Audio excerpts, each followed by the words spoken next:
Hello there, my name is Juan Miguel Kaurao, and today we're gonna talk about Asia's contemporary foreign and economic policies. So let's get right onto it. But before we talk about all of that, we must first understand some certain things in order for you to get to the main idea. Hi, my name is Jan Aldrin Sanchez, and today we're gonna talk about what is foreign policy. To simplify, foreign policy is a general objectives that guide the activities and relationship of one state in its interaction with other states. The development of foreign policy is influenced by domestic considerations, the policies, the behavior of other states, or plans to advance specific geopolitical design. In short, it is to develop better relations with other countries. Next up is economic policies. An economic policy is a course of action that is intended to influence or control the behavior of the economy. Economic policies are typically implemented and administered by the government. Examples of economic policy include decisions made about government, spending and taxation, about the redistribution of income from rich to poor, and about supply of money. So, now that we understand both foreign and economic policy, let's dive into our main topic, which is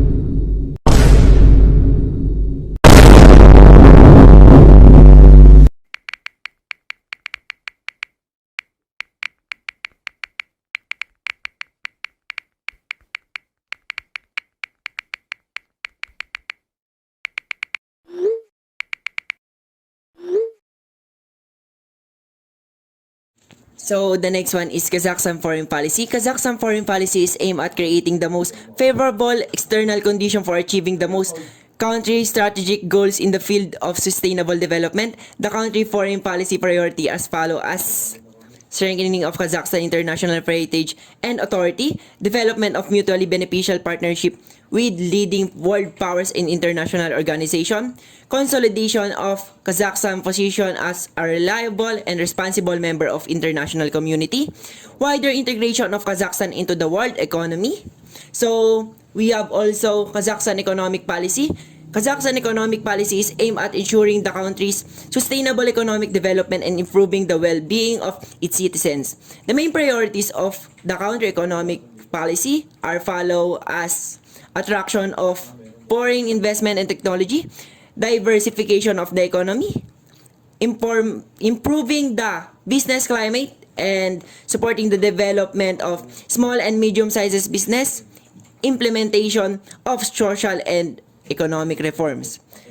And on its economic policy, the federal government seeks to accomplish three policy goals: stable prices, full employment, and economic growth. In addition to these three policy goals, the federal government has other objectives to maintain the sound economic policy.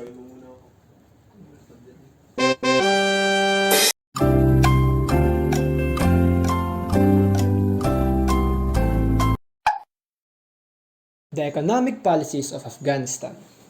In recent years, the Afghan government has significantly improved the country's foreign and economic policy. The foreign and economic policy, the main following essay will discuss the main achievement and challenges in this regard. The Afghan government has successfully secured international assistance for the country's development. This includes both financial aid and technical expertise, and also the Afghan government has also improved its relations with its neighbors.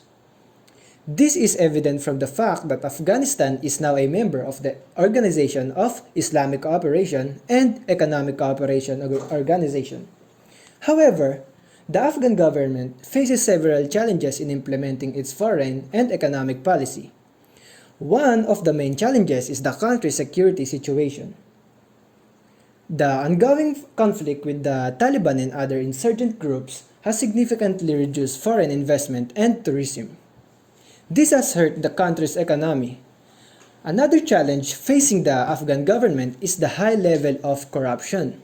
Corruption is a Corruption is a significant problem in Afghanistan and is one of the main reasons foreign investors are reluctant to invest in the country.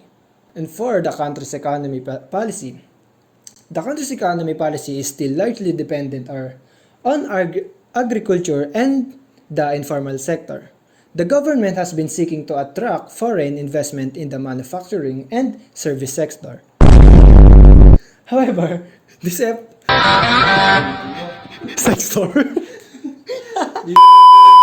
and service sectors.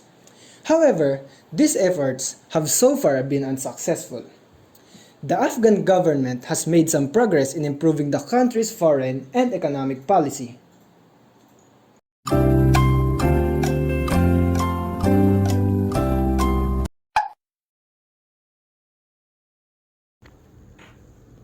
India's foreign policy is basically in two forms, called Jawahar's NAM and Modi's NAM. For those who are not aware what NAM is, NAM, or what we can refer to as Non-Alignment Movement. Short history, Non-Alignment Movement was formed when Cold War started. NAM are neutral countries that didn't side when USA and USSR was having a conflict. We'll start with Jawahar's NAM. In this policy, India would not ally with any of the superpowers under this doctrine. This aided India in preserving their national independence and achieving the best of both worlds. The Green Revolution greatly benefited from America's technological assistance. While Russia contributed by giving armaments and offering backing in international fora, the best example of that was 1971 war. Russia gave India their full support during that conflict. Additionally, it allows them to support the global anti-colonialism movement. However, it had many flaws as well. India asserted itself very little and played safe, which resulted in little advantage for them. Following independence, Pakistan rapid development while we lag behind. But what the hell, boy? Moving on to Modi's NAM, the similar policy was adopted by Modi's as well, though with considerably more assertive. He exploited the India's diaspora, which has a positive reputation in Western countries, to very effectively and beautifully advertise India. Foreign investments and rising FDI are just two examples of that. However, Israel didn't like this policy very much. Israel shared comparable interests in agriculture and weaponry, making them quite similar to India. The only problem was we have signed a significant defense agreement with the US and we are forming a NATO-like force with Russia and China. Moving on to its economic policy, Modi's Investors Service on September 1 slashed India's economic growth projection for 2022 to 7.7%, saying that rising interest rates, uneven monsoon, and slowing global growth will dampen economic momentum on a sequential basis. Modi said May projected India's gross domestic product at 8.8 this year. The year when the pandemic struck the country, nagtotawa Wait nga. Modi said in May projected India's gross domestic product at 8.8 this year. The economy contracted at 6.7 in 2020, the year when the pandemic struck the country, and grew at 8.3 in 2021. And according to Prime Minister Modi, our expectation that India's real GDP growth will slow from 8.3 in 2021 to 7.7 in 2022, and to decelerate further to 5.2 in 2023. Assumes that the rising interest rates, uneven distribution of monsoon, and slowing global growth will dampen economic momentum on a sequential basis.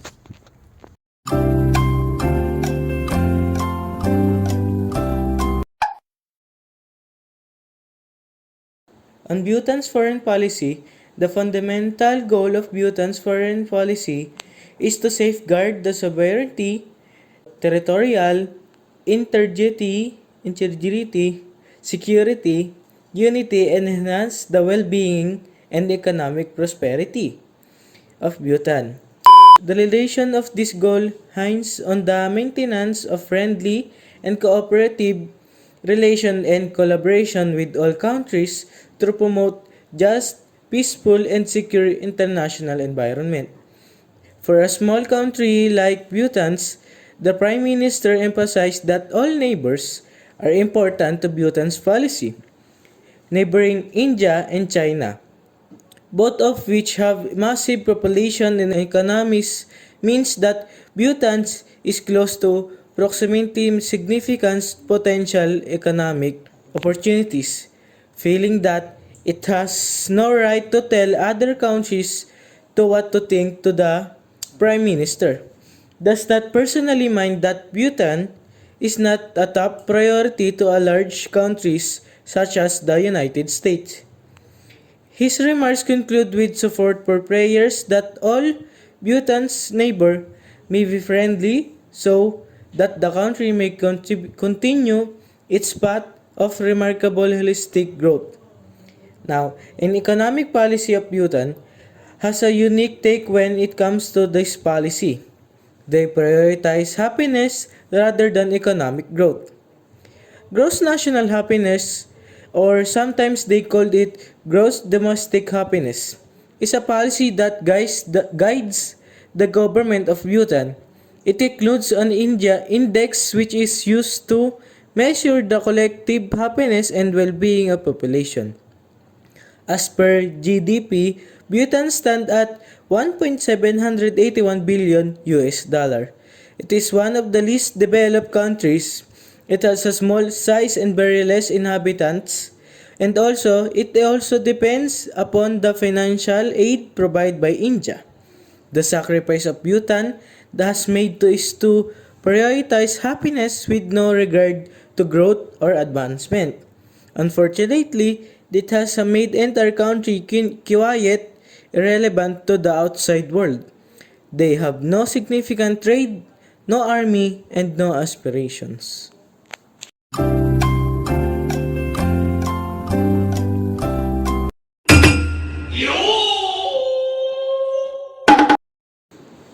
For Japan's foreign policy, Prime Minister Kishida Fumio has promised a more active commitment to global human rights as a pillar of government's foreign policy. Liberal democratic values have come under escalating attacks over the past 15 years, as governments around the world move to curtail freedom of speech, freedom of press, religious freedom, and basic human rights. This rejection of liberal values has swept the globe, spreading from country to country and religion to religion. Japan is no exception. Interestingly, the same period has witnessed the rise of values based on diplomacy as a tenet of Japanese foreign policy. The trend began with the first cabinet of Prime Minister Abe Shinzo. In Japan's economic policy, Japan's new Prime Minister takes on the Abenomics legacy. Fumio Kishida, the new populist, measures the look to shrink inequality and steer sluggish economy. The Abenomics was supposed to be the magic toolkit that revitalized the Japanese economy. But 9 years later, and the 6 of prime ministers later, growth remains sluggish and the wealth disparity has risen. Picking up the growing public anger over inequality has newly elected Prime Minister Fumio Kishida has laid out a populist economy policy that offers cash, seeks to bolster potential growth sectors, and prods companies into raising long stagnant wage levels.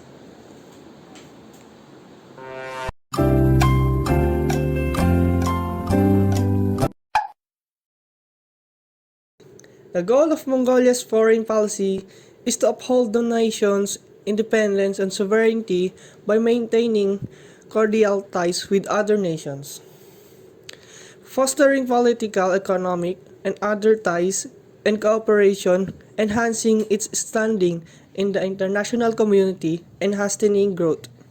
Moving to its economic policy, given Mongolia's substantial external debt obligation, we expect the government to tighten sharply, with the fiscal deficit to narrow from 6.6% of GDP in 2021 to 5.7% in 2022, and then to 1.3% in 2023. The fiscal drag will be compounded by the lag impact of aggressive monetary tightening.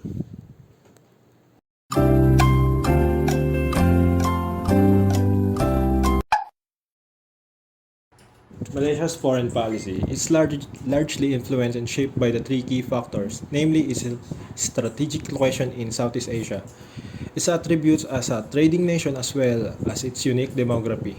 While the foreign policy approach may have differed over the years due to changing domestic external factors, the basic principle of the policy have continued since independence. Policymaking has been guided by the criteria of credibility together with consistency and coherency, which have served the country's best interests. Under the present leadership of Prime Minister Dato Sri Ismail Sabri Yaakob, Malaysia continues to promote a forward-looking and pragmatic foreign policy that facilitates trades, attracts foreign investment, as well as a project Malaysia as a stable and peaceful country. And the next is economics policies of Malaysia. Economic policy of Malaysia has set the target of achieving high income status by 2020 and developed country status by 2030. In order to achieve these goals, the Malaysian government has formulated various economic policy. The first policy is to reduce the country's dependence on oil and gas. The Malaysian government is looking to reduce the country's dependence on foreign workers. The government is also working on initiatives to improve the efficiency of the criminal justice system. The ninth policy is to promote the countries as a tourist destination, and the government is working on making the countries more attractive to foreign tourists. Malaysia's foreign policy is officially based on the principles of neutrality and Malaysia's putik na wala ako.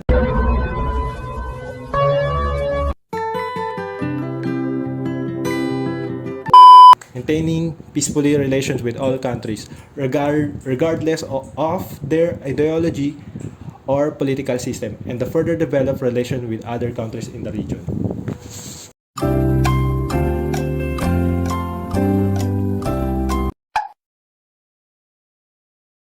Singapore's foreign policy, taking into account the jungle of international politics, and was wary of foreign policy on the basis of permanent enemies. Singapore's challenge is ensuring its sustained survival, peace, and prosperity in a region suffering from mutual jealousness, international violence, economic disintegration, and great power conflicts. The conventional understanding of Singapore's foreign policy can be summarized in three main propositions. First, it is dictated by the imperatives of being a small state. Second, its primary purpose is to ensure Singapore's survival given its small size. And third, the logic of survival dictates a realpolitik approach in foreign policy and national security. When it comes to economic policy, Singapore's economic achievement is based on sound macroeconomic policies aimed at maintaining conducive environment for long-term investment. Since independence in 1965, the Singapore economy has grown rapidly. Its strong economic performance reflects the success of its open and outward-oriented development strategy. The composition of Singapore's export has evolved from labor-intensive goods to high value-added products such as electronics, chemicals, and biochemicals. The service sector has also grown in importance as shown by the rising share of the financial and business services sectors.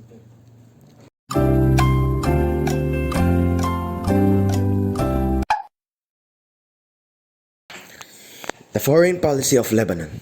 The political and cultural aspects of the population are the foundation of Lebanon's foreign policy. The main driving force behind sectarianism in Lebanon's politics is the division of the nation into numerous sects with opposing ideologies, sometimes referred to as the Arab nationalists and the Lebanese nationalists. In support of the historical fact that Lebanon has always been a part of the Syria and the entire Arabic region, Arab nationalists sought to reunite Lebanon with Syria, while Lebanese patriots, Christians prominent among them, are adamant on preserving the state's integrity inside its borders. The formulation of the nation's foreign policy became a true war between many political coalitions, each of which was backed by outside actors as a result of the decision-making dissonance. The political and economic interests of the have been harmed by this. On its economic policy, the real GDP is estimated to have declined by 10.5% in 2022 on the back of a 21.4% contraction in 2021 as policymakers have still not agreed on a plan to address the collapse of the country's development model. A scarce source of growth is the tourism sector, where tourist arrivals surged by 101.2% from a low base over the first 7 months of 2021. Public finances improved in 2021, paradoxically, as spending collapsed faster than revenue generation. The exchange rate continued to deteriorate sharply in 2021, keeping inflation rates in triple digits. The share of the Lebanese population under the national poverty line is estimated to have risen by 9.1 percentage points by the end of 2021. Lebanon has witnessed a dramatic collapse in basic services, driven by depleting FX reserves.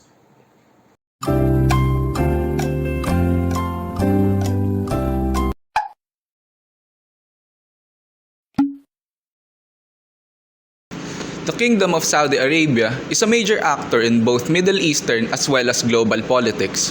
The strategic and geo-economic significance of the kingdom originates from its location and possession of huge oil resources. The economic good fortune notwithstanding, Saudi Arabia has maintained its traditional pursuit of a foreign policy guided by preferences for soft power tools such as mediation in regional conflict, financial aid, investment, and diplomatic influence. This made the country's relations with other powerful countries the cornerstone of their foreign policy over the years. This is to ensure their objective of gaining protection from external threats. On the other hand, Saudi Arabia's economic policy is projected in a strategic framework they have created, which is named Vision 2030. The framework contains their plans and goals to create a thriving economy. A major part of their plan is boosting their small businesses and productive families. This includes creating suitable job opportunities for their citizens by supporting small and medium-sized enterprises or SMEs. Current SMEs contribute only 20% of Saudi Arabia's GDP, whereas in advanced economies, this contribution can reach up to 70%. To make an improvement, they will facilitate enhanced access to funding and encourage their financial institutions to allocate up to 20% of overall fundings to SMEs by 2030. This change is in line with the recently established SME General Authority, which is specifically created to support the SME sector. The reform in Saudi Arabia's economic policy is also aimed to maximize their investment capabilities. The ongoing privatization of state-owned assets, including leading companies, property, and other assets will bring in more diverse revenues for their government. Yeah, it's not.